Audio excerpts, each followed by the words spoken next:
Lalenkawli pawtu ilo som le u Kapu Khan Reverend H.Killuaia Khan ahlahi lemazong soi masaro khamintia pafel tak mai pa frank tak mai nya H.Killuaia hi kanin hi aron kaltama kanin kom mai em a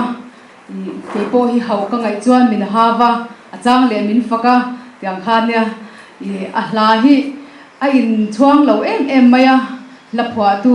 dang tam tak a hian min chuang lo tak mai nya ama hian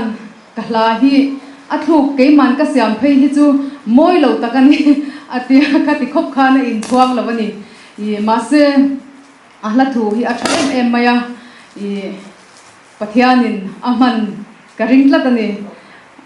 ahla thu hi ngun devin min lo ngai thak sak ula hut huau huau ti ania ahla thu poi chu maro chu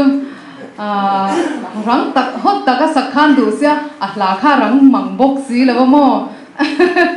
le thei to fin kan sange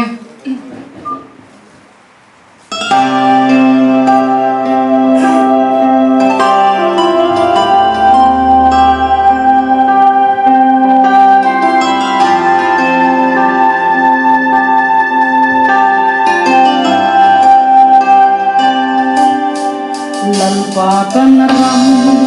mangai tu te anin sel reng an singa yang chuang big reng anom lepe